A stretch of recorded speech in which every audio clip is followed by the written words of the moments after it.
जीते हैं अपनी सोच से। सोच बनती है जिस प्रकार के हम लोग वातावरण में रहते हैं, माहौल में रहते हैं, और जो देखते हैं, जो पढ़ते हैं, जो सुनते हैं, फिर जहाँ जाते हैं वहाँ का प्रभाव, असर भी रहता है। इस प्रकार से हमारी सोच बनती जाती है और पॉलिसीज बनती जाती है। हमारे अंदर में एक बढ़िया सा परमात्मा ने सेटअप बना रखा है।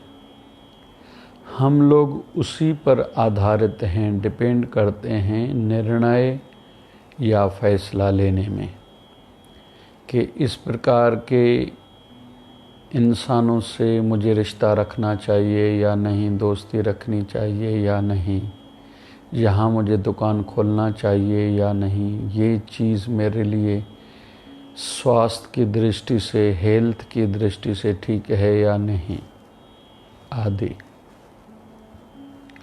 और इंसान जैसे जैसे एज में, आयु में बड़ा होता जाता है तो बदलाव ज़्यादा नहीं चाहता। एक दृष्टि से तो ये अच्छा है, खुद के प्रैक्टिकल जीवन में जो सामने आया, तजर्बे में आया, हमने वो किया, ये तो ठीक है। लेकिन एक बात कभी भी नहीं भूलनी चाहिए कि जीवन परिवर्तनशील है। प्रकृति में, नेचर में रोज़ बदलाव है। यहाँ तक कि हम में भी बहुत बदलाव है। छोटे थे तो अलग सोच थी, अलग इच्छाएं थी, अलग मन में कुछ पाने की शौक थे। अभी वही चीज़ें जो हम लोग जिसको पसंद करते थे वो अच्छी नहीं लगती, जो लोग अच्छे लगते थे वो अच्छे नहीं लगते, जो काम अच्छे लगते थे वो अभी मन को भाते नहीं हैं। जिस घर को पसंद नहीं करते थे अभी वो पसंद आने लगा है। घर के व्यक्ति अच्छे नहीं लगते थे, उतार चढ़ाव में हमने सीख लिया कि अपने तो अपने होते हैं। या दोस्तों में कौन सा दोस्त मेरा सच्चा है, कौन मेरा सच्चा होने का दिखावा करता है लेकिन सच्चा नहीं है, उसके साथ बात नहीं करूँगा। लेकिन एक टाइम पर हम लोग निर्णय लेते हैं, फैसला लेते हैं, उसकी वो जान मुझे निभाना है सबके साथ, कितनों के साथ नाता रिश्ता तोड़ूं, तो खुद में बहुत परिवर्तन, बदलाव आता जाता है। तो प्रकृति में, नेचर में भी है, कुदरत में बहुत बदलाव है। जहाँ कच्चे रास्ते थे दुनियादारी में देखे, वहाँ पक्के रोड बन गए, जहाँ पक्के थे अभी सीमेंटेड रोड बने हैं। जहाँ खाली मैदान था कहीं घर बने हैं, कहीं दुकान, कहीं मार्केट, कहीं ऑफिसेस। तो बहुत बदलाव होता जाता है। इस दृष्टि से हमें अपडेट रहना चाहिए और अपग्रेड खुद को करते रहना चाहिए। मतलब ज़रूरी जानकारी हो, क्या क्या दुनिया में हो रहा है। जैसे आध्यात्मिकता में भी चेंजेस आ रही है, बाहर की, अंदर की चेंजेस नहीं करनी है। मन एक जैसा नहीं रहता, इसलिए संत महापुरुष अलग अलग रास्ते निकालते हैं, मार्ग बताते हैं, वो हमारे हित में है। तो जो बदलाव आ रहे हैं उस हिसाब से खुद को बदलना है। और पहले अपडेट रहूं, फिर अपग्रेड करूं खुद को। तो कुल मिला के आज का मुख्य टाइटल रहेगा, विषय रहेगा कि सीखने की इच्छा हो। कभी भी खुद को परिपूर्ण न समझें। और हम लोग प्रैक्टिकल जीवन में देखते हैं, जितनी छोटी आयु, कम पढ़ाई, जीवन के कम तजर्बे, उतना हर कोई खुद को होशियार, ज्ञानी, समझदार ज़्यादा समझता है। लेकिन जैसे जैसे आगे बढ़ता जाता है, भले आध्यात्मिकता में कोई ज़्यादा सत्संग करता है, ज़्यादा सिमरन करता है, ज़्यादा सेवा करता है, तो लगता है मैंने सेवा करी कहाँ है। और ये अच्छा है। जिनको ये लगता है मैंने भक्ति करी कहाँ है, मैंने सत्संग अभी करा ही कहाँ है, हकीकत में ये अच्छा है। ये तरक्की कराने के रास्ते पर हम लोग लगे हुए हैं, एक इशारा है। लेकिन यहाँ संतुष्ट, सेटिस्फाई नहीं होना। अभी सितारों से आगे जहाँ कुछ और भी है, मोहब्बत के इम्तिहान अभी और भी है। अभी तो मझधार में है हमारी नाव। अभी तो संसार भवसागर में कई लहरें आने बाकी हैं, और उसके लिए सदैव खुद को तैयार रखना है। उस तैयारी के लिए सदैव सीखते रहने की आदत हो। और जो सीखने की इच्छा केवल रखते हैं ना, उनको सीखना तो सब जगह से हो ही जाता है। एक तो कहते हैं टाइम इज टीचर, समय खुद ही तुझे सिखाएगा। लेकिन कहते हैं संत तेरे गुरु तुझे समय से पहले सिखाएंगे, सामने भैया गड्ढा है, तुम गिरोगे, बचाओ खुद को। कैसे बचाऊं ये भी सिखाएंगे, ये भी बताएंगे। कोई भी पिता नहीं चाहता कि मैंने जितने दुख देखे हैं मेरी संतान उतने दुख देखे, वो तकलीफ़ें देखे। इसलिए पिता बहुत रोकते और टोकते हैं। लेकिन हर बेटे को लगता है मेरा पिता मेरा दुश्मन है, शत्रु है, मेरे बाप को समझता नहीं है। इतना कोई रोकता है क्या, इतना कोई टोकता है क्या? जबकि फादर के मन में ये है कि ये तकलीफ न देखे, इसके हिस्से की तकलीफ सुख देखे, सुकून भरी नींद करे। थोड़ा कहने का अंदाज, ढंग गलत होगा, ये हो सकता है, जिसको सुधारना चाहिए, बदलना चाहिए। लेकिन बाप कभी गलत नहीं होता, पिता गलत हो ही नहीं सकता।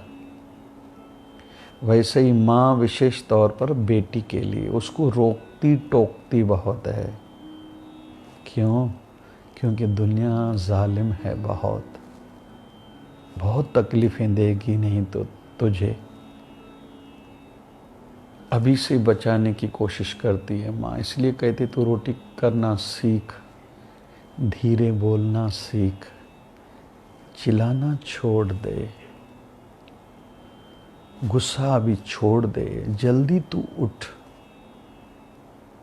शिष्टाचार, बेसिक मैनर्स तुझ में होने चाहिए, तो लोग तुझे पसंद करेंगे, तेरा सम्मान बढ़ेगा।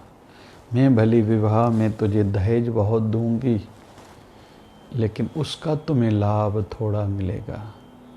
तू जितनी सीखी हुई रहेगी, जितनी संस्कारी होगी, तेरा मान सम्मान बढ़ेगा। और तेरा मान सम्मान तेरा नहीं, वो मेरा है। ऐसा ही गुरु भी करते हैं, संत भी करते हैं। तो कुल मिला के विषय चल रहा है सीखने की इच्छा हो। और जो सीखना चाहता है, जैसे कोई दुकानदार है, हर ग्राहक ऐसी कोई न कोई बात ज़रूर करता है जो दुकानदार को कुछ सिखा के जा रहा है। बस सीखने की मन में सोच होनी चाहिए। बहुत लोग चिड़चिड़ाहट में आ जाते हैं, तुझे क्या पता, दुकानदार हम हैं तुम हो, या हमें पता है कि ये काम कैसे किया जाता है, आप लोग पता नहीं कहाँ से चले आते हो। नहीं भैया, आपको सिखाने के लिए वो आया है, सीखो आप खुद। परमात्मा की दृष्टि से देखोगे तो आपको सवेरे जो थॉट आता है, नींद से जब आंख खुली, पॉजिटिव थॉट आता ही है, उसको समझो, उस पर चिंतन करो, बनाए रखो। उल्टा सपना भी आता है भी, वो आपको सिखा रहा है आपकी गलत सोच या गलत काम का ही ये रिजल्ट है। जागृत खुद रहो, खुद समझो। जैसे भगवान बुद्ध को एक व्यक्ति ने कहा, भगवान सुना है संत हों, महापुरुष हों, सबका भला करते हैं, भगवान से मिलाते हैं, लेकिन मैं तो वहीं का वहीं, ठल्ला का ठल्ला रह गया हूँ, खोखले का खोखला। भगवान बुद्ध ने कहा ठीक है चलो चलते हैं। भगवान बुद्ध लेके आए उसको। माइल स्टोन था जिस पर किलोमीटर, हम लोग एक सिटी से दूसरे सिटी या एक गांव से दूसरे गांव जाते हैं तो रोड पर बोर्ड लिखे हुए रहते, भाई इतने किलोमीटर ये गांव दूर है, उसको माइल स्टोन कहते हैं। तो भगवान बुद्ध किसी पर जाके बैठ गए। तो उसने कहा, भगवान मैंने आपको प्रश्न किया था, सवाल किया था, आपने जवाब दिया नहीं, आप उल्टा यहाँ बैठ गए। बोले इस पर क्या लिखा है? बोले उस गांव का जहाँ चलना है। तो भगवान बुद्ध ने कहा हो गया ना। तो वो व्यक्ति कहता है, भगवान हो कैसे गया, ये तो केवल इशारा मिल रहा है, जाना तो अभी बाकी है। भगवान बुद्ध ने कहा बस यही काम गुरु करता है, गुरु इशारा देता है, खुद जो पाया है भक्ति करके, चिंतन मंथन करके वो शिष्य को देता है, लेकिन करना हर शिष्य को अपना है। वो गुरु पूर्ण गुरु नहीं हो सकता जो कहता है तू गलतियां कर मैं बैठा हूँ। नहीं, पूर्ण गुरु कौन? मैं भी लगा हुआ हूँ, तुम भी लगे रहो, तुम्हें भी करना पड़ेगा, क्योंकि मैं करता ही रहता हूँ और करता रहूँगा। समय के हिसाब से बदलाव ज़रूर आएगा, लेकिन जो तुझे आज कह रहा हूँ ये पहले मैंने करा है और अभी तू कर, और करना ही पड़ेगा।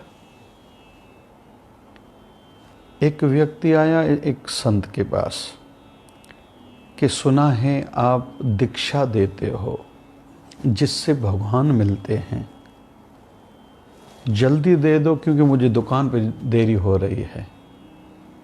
संत ने कहा ठीक है, दिए 2 रुपये। भैया जल्दी से बाजार से दूध लेके आओ, फिर तुझे दीक्षा देता हूँ, तुम दुकान पर चले जाना। वो व्यक्ति गया, दूध लेके आया।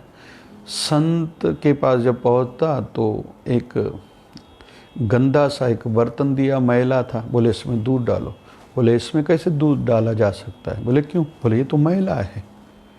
संत ने कहा 2 रुपये का दूध गंदे बर्तन में तुम डालना नहीं चाहते हो, जबकि पैसे मैंने दिए, दूध मेरा, बर्तन मेरा, खराब होता है तो होने दो। तुम नहीं दे रहे हो, नहीं डाल रहे हो इसमें, लेकिन मैं तुझे दीक्षा मंत्र ऐसे ही दे दूं। पहले थोड़ा सत्संग करो, सेवा करो, मन का शुद्धिकरण तो करो, थोड़ा महत्व इम्पोर्टेंस तो समझो। ये कोई बच्चों का खेल है, हमने गुरु धारण किया हो गया। या कोई कहीं नौकरी करता है कि बस उसको लगता है मैंने धंधा करना सीख लिया। अभी भैया बहुत बाकी है। हर बच्चे को लगता है कि माँ बाप से ज़्यादा समझदार मैं हूँ, ऐसा है थोड़ी। तो सीखते रहने की आदत हो। सीखने की आदत जिनमें है वो तो चींटियों से भी सीखते हैं। चींटियाँ कैसे आगे बढ़ती रहती हैं एक लाइन में। इंसान को उल्टा कहना पड़ता है कि लाइन में खड़े हो जाओ। चींटियों का कोई रास्ता रोक दे, कोई सामने पत्थर रख दे तो चींटियाँ चिल्लाती नहीं हैं और रुक नहीं जाती हैं, पीछे लौट के नहीं जाती हैं, साइड में से रास्ता बना के चली जाती हैं। हमें भी ये सीखना है। हम जब आगे बढ़ रहे होते हैं किसी भी फील्ड में, फैकल्टी में, क्षेत्र में, दुनियादारी में या भक्ति में, कई रोकेंगे, टोकेंगे, रोड़ा डालेंगे, लेकिन हमें रुकना नहीं है, पीछे भी नहीं जाना है, रास्ता निकाल के आगे बढ़ना है। तो सीखना हो तो हम चींटी से भी सीख सकते हैं। सीखना है तो हाथी से सीखे। हाथी चले बाजार, कुत्ते भौंके हजार। हाथी जब बाजार में आता है कुत्ते भौंकते हैं, हाथी रुकता नहीं है, डरता भी नहीं है, ध्यान भी नहीं देता, सुना अनसुना कान को खोल के फिर ढक देता है, खोल के ढक देता है, मतलब सुना अनसुना कर दिया। और धीरे चाल रहता है, जिसको मस्त चाल बोलते हैं। धीरे धीरे आगे आगे बढ़ता जाता है। कुत्ते भौंकने वाले वहीं रुक जाते हैं। हाथी की चाल भरे धीरे रहती, लेकिन अपनी मंजिल तक पहुंच जाती है। हमें भी हाथी से यही सीखना है। बोलने वाले बोलने का काम करेंगे, हमें उनकी ओर ध्यान नहीं देना है। हमें एक मस्त चाल में आगे बढ़ना है। जिस भी मंजिल को पाना चाहते हैं वो पाके ही रहना है, ऐसा संकल्प मन में हो, ऐसी दृढ़ता हो। जल्दी जल्दी हिलडुल न जाएं। अभी धंधे पहले जैसे नहीं हैं, अभी तो पैसा कम हो गया है, अभी तो इज़्ज़त मान सम्मान कम हो गया है। ये सब शरीर की बातें, ये आती जाती रहेंगी। ये राजाओं महाराजाओं के साथ भी होता रहता है। लेकिन मस्त चाल में कोई कितना भी भौंके, कभी कभी घर वाले भी तकलीफ़ देंगे, कभी कभी सोच साथ नहीं देते, कभी कभी अपने तकलीफ़ देते हैं, कभी पड़ोसी तकलीफ़ देंगे, कभी गवर्नमेंट की कोई कानून की बात सामने आ जाएगी। हमने रुकना नहीं है, आगे धीरे धीरे मस्त चाल में बढ़ते जाना है। और ये पक्की बात है, एक दिन मंजिल को ज़रूर पाएंगे, लेकिन उसके लिए थोड़ा चलें तो सही, लेकिन चलना है मस्त चाल में हाथी की भांति। तो सीखने की जिनमें आदत है, सुखी रहेंगे, सफल होंगे, उनका जीवन धन्य बनेगा। जय जय शिवधारा, जय जय शिवधारा।